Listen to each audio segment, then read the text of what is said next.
Cada povo e sua cultura constrói suas próprias narrativas, como a questão dos mitos da criação, em relação à origem do universo e da própria humanidade.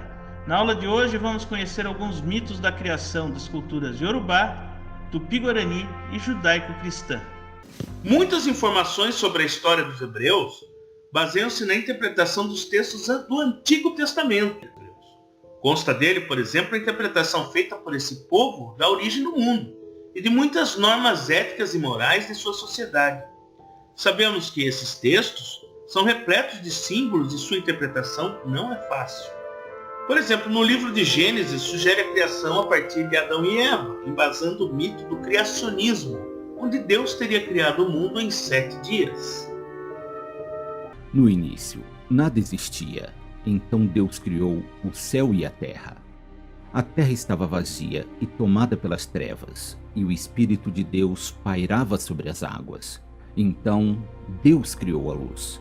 Deus separou o que era luz do que eram trevas. E Deus deu o nome de dia para a luz e noite para as trevas.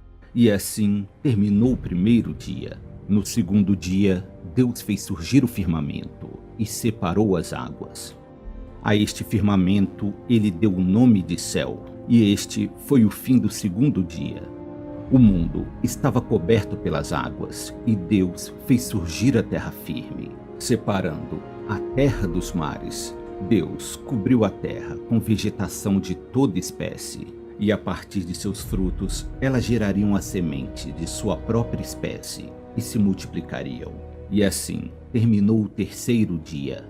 No quarto dia, Deus criou o sol, que governaria o dia, e a lua, que governaria a noite. E por meio deles poderiam ser medidos o tempo e as estações. No quinto dia, ele criou os répteis e os seres que vivem sob as águas, e também as aves que voam no céu. E Deus os abençoou, fazendo que eles se multiplicassem. No sexto dia, Deus criou todo tipo de animais que andariam sobre a terra. Ainda no sexto dia, Deus criou o homem, à sua imagem e semelhança. Adão, o primeiro homem, foi criado a partir do barro. O homem estava destinado a dominar as aves do céu, os peixes das águas e os animais que vivem sobre a terra. Deus também criou a primeira mulher a partir da costela de Adão e a presenteou ao homem. No final do sexto dia, Deus viu tudo o que havia feito e constatou que tudo estava muito bom, e deu sua obra como concluída. No sétimo dia, Deus descansou, e ele consagraria o sétimo dia como um dia santo para o descanso. E foi assim que em 7 dias Deus criou o mundo e os seres vivos que viveriam sobre a terra.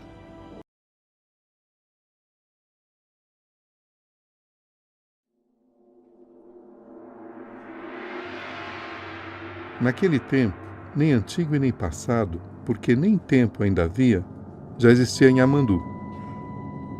Nhamandu inspira, e quando sopra seu hálito, a existência simplesmente acontece. Uma vez, Nhamandu inspirou, e quando soprou, nasceu Quaraã, de dentro dele mesmo. Por sua vez, Quaraã, de si mesmo, no seu coração, faz surgir Tupã.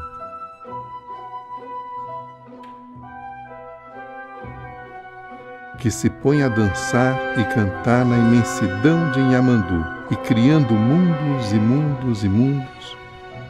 Tupã criou a Mãe Terra.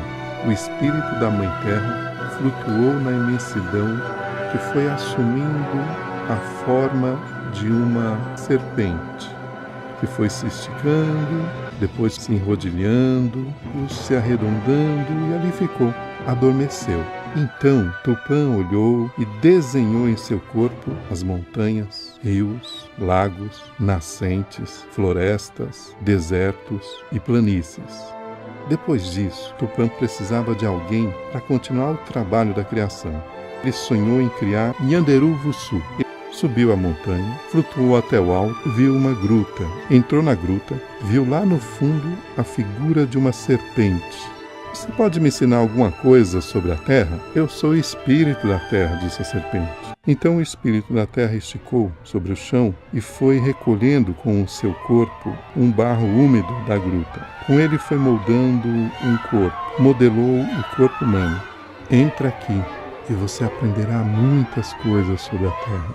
Junto com este corpo que te dei, há também meus dons. Você pode criar o que você quiser. Preste atenção no que dizes. Cuidado com a sua fala, pois tudo o que disser, assim será.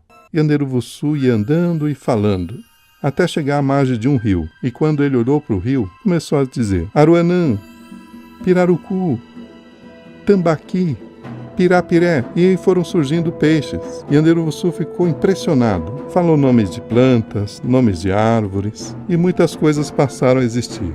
Jacaré, Jararaca, Jararacuçu, Paca, Tatu, Capivara, Saruê, Catinguelê.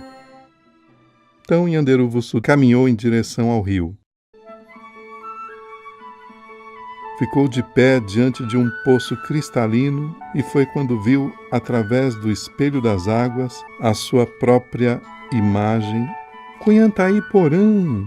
Quando ele falou estas palavras, surgiu a primeira mulher. Ela se ergueu prontamente das águas e lhe fez companhia. Nossa, você criou somente peixes cinzentos. É preciso pôr mais cor nesse mundo das águas. Cunhantaí então passou a recitar muitos nomes de peixes coloridos, enfeitando várias nascentes e pequenos rios. Cunhantaí olhou a floresta e criou alguns insetos coloridinhos e pintadinhos, como a joaninha, o louva-a-Deus, a borboleta, a esperança, até que chegou um dia, mas seria bom se tivesse mais gente nesse mundo. Então ela foi à floresta, pegou uma semente de cada árvore, colocou em uma cabaça, foi então que fez a primeira maraca. Cunhantaí chacoalhou e começou a cantar vários sons, enquanto as sementes chacoalhavam. 4 povos se formaram, todos nascidos das sementes da natureza, como parte da mesma tribo, a nação humana. Vocês todos são sementes da mesma floresta, que possui raiz no mesmo chão, que é alimentada pelo mesmo sopro e a mesma luz do céu. E uma vez partilhada, a sabedoria da semente vermelha, a da semente amarela, a da semente negra e a da semente branca, um novo povo florescerá, o povo dourado, o povo que vai nascer da união das 4 sementes. Foi assim que aconteceu. A primavera, em breve, iria chegar. A história conta que Orum tinha 2 filhos, Obatalá e Odudua. Ele encarregou Obatalá, o senhor do pano branco, de criar o mundo, e entregou a Obatalá o saco da criação. Obatalá consultou o conselheiro Orunmilá, que orientou a fazer uma oferenda para ter sucesso na missão de criar o mundo. Obatalá não levou a sério esse conselho de Orunmilá e não fez a oferenda, que envolvia búzios, correntes e alguns animais. Odudua, o irmão de Obatalá, estava observando tudo e fez a oferenda que Orunmilá orientou o irmão a realizar. Enquanto isso, Obatalá saiu para criar o mundo. Ele chegou na fronteira do além, que é domínio de Exu, o guardião do além. Como ele não fez as oferendas nesse lugar, como estava previsto, Exu ficou muito chateado. Para se vingar, ele deixou Obatalá com muita sede durante sua caminhada. Obatalá resolveu então, com seu cajado, abrir um orifício no tronco do dendezeiro, onde jorrou vinho em abundância. Obatalá bebeu deste vinho, se embriagou e acabou dormindo. Odudua, o irmão, pegou de Obatalá o saco da criação, voltou para Olorum e contou a história de que o irmão tinha falhado na missão de criar o mundo. Olorum autorizou que Odudua criasse o mundo no lugar do irmão. Odudua, então, pegou as oferendas, entre elas búzios, correntes, uma galinha com pés de 5 dedos, um pombo e um camaleão. Com as correntes, Odudua desceu até a superfície de Okun, o mar. Abriu o saco da criação e deixou cair um punhado de terra. A galinha voou sobre o barro e espalhou na superfície da água. Odudua exclamou: "Ilê em fé!", que quer dizer, a terra se expande, e criou o mundo. Quando Obatalá acordou dessa embriaguez, Ele tomou conhecimento do que aconteceu, voltou para Olorum e ele disse que o mundo já estava criado. Como castigo, Olorum proibiu que Obatalá bebesse o vinho de palma, o vinho do dendê. É por isso que os filhos dos chamados orixás funfuns têm restrições alimentares com dendê. Para os baianos, o fruto tem uma importância muito grande, uma riqueza, um valor que atravessa a questão utilitária e atinge a esfera do simbólico, um ingrediente constituinte da identidade soteropolitana. Como surgiram os planetas, galáxias e o universo? Dentre as teorias mais aceitas está a teoria do Big Bang. Mas o que exatamente esta teoria diz? A teoria do Big Bang está entre as mais aceitas para explicar a origem e evolução do universo. Ela sustenta que o universo surgiu a partir de um ponto único, o átomo primordial, que se expandiu violentamente há cerca de 13,8 bilhões de anos. Elaborada pelo astrônomo belga Georges Lemaitre, esta teoria considerou os estudos sobre relatividade geral de Albert Einstein e afirma ainda que o universo está em contínua expansão. A teoria também foi reforçada pelos estudos de Hubble, de que as galáxias estão se afastando em todas as direções. Hubble identificou que quanto mais distante a galáxia, maior é a velocidade com que ela se afasta de nós. Então, a lei de Hubble nos leva à conclusão de que, se o universo está em expansão, em algum momento lá no passado, o seu tamanho era mínimo e sua expansão foi a grande responsável pela criação de tudo. Entendeu? Esta evolução pode ser explicada por fases ou estágios, que são singularidade, a fase inicial onde toda a energia estava concentrada em um único ponto, extremamente denso e muito quente. Neste estágio, as leis da física, como conhecemos hoje, não estavam formadas ainda. Depois veio a fase da inflação, que corresponde a uma violenta expansão que espalhou energia e matéria por distâncias extremamente grandes, num intervalo de tempo muito pequeno, fração de segundos. Isso explica o fato do universo ser isotrópico e homogêneo, que traduzindo significa que possui as mesmas características em qualquer direção. A outra fase se chama recombinação, onde após 380 mil anos, o universo havia se resfriado o suficiente para a formação dos primeiros átomos. E aí chega a última fase, que dura até os dias de hoje, e se chama formação de estrutura, onde a matéria se combina e se estrutura em regiões, formando estrelas e galáxias. Legal, né? Mas como surgiram os planetas? Os planetas teriam surgido a partir de nuvens de gases e poeira, e também materiais resultantes de explosões estelares. Nossa! Estas partículas se condensaram e aglomeraram, formando planetas, satélites e asteroides.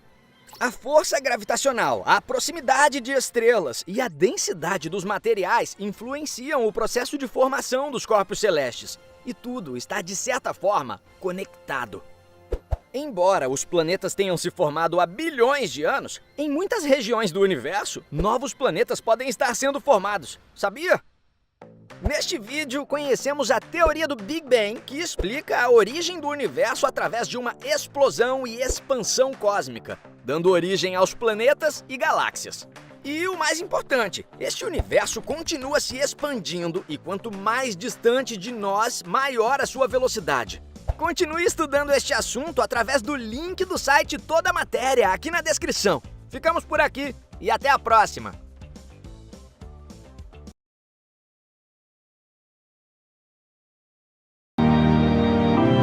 O Sistema Solar.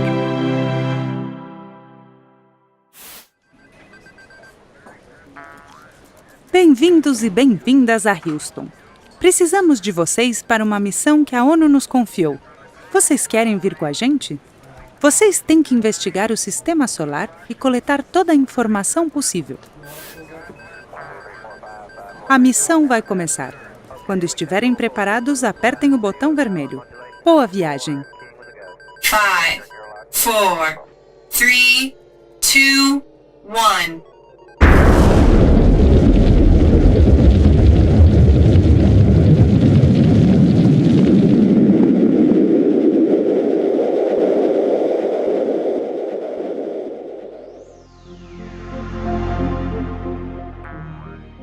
Vocês já estão no espaço. Vejam como o sistema solar é bonito. O sistema solar forma parte de uma galáxia que se chama Via Láctea. O sistema solar é formado por uma grande estrela chamada Sol e 8 planetas. Há luas e satélites que giram ao redor dos planetas. O Sol é a estrela mais brilhante do sistema solar. Todos os planetas giram ao seu redor. A energia que ele desprende é necessária para a existência de vida na Terra. Aquele ali, o que está mais perto do Sol, é Mercúrio. Ele é cinza e é o menor planeta do sistema solar. O próximo planeta é Vênus. Ele é o mais parecido com a Terra de todo o sistema solar. São quase do mesmo tamanho. E aqui temos a Terra, que é de onde a gente vem. Acho que nós já sabemos bastante sobre ela. Vamos para Marte. Ele é conhecido como planeta vermelho. Marte é menor que a Terra e não tem água. Ah, e ele também tem 2 luas. Este aqui é Júpiter, o maior planeta do sistema solar. É um planeta gasoso, composto por gases e líquidos, menos pelo centro, que é rochoso.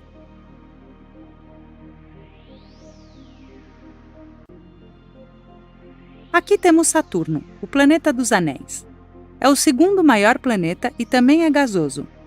Os anéis são formados por rochas e asteroides.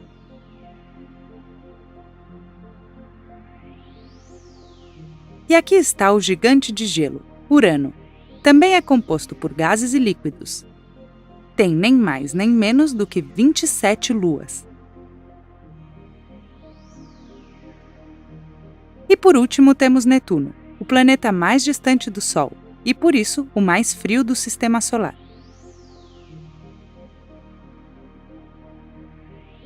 Os planetas giram ao redor do Sol. Este movimento se chama translação. Graças a ele, a duração da noite e do dia varia, e temos diferentes estações do ano. Também giram sobre eles mesmos, e este movimento se chama rotação. Graças a ele, a duração da noite e do dia varia, e a temperatura de cada área também. Cada planeta faz estes 2 movimentos a velocidades e distâncias diferentes ao redor do Sol. Por isso, o dia dura 24 horas na Terra e 243 dias terrestres em Vênus. Pronto, vocês já terminaram a missão. É hora de voltar para a Terra para contar as suas descobertas sobre o Sistema Solar. Muito bem!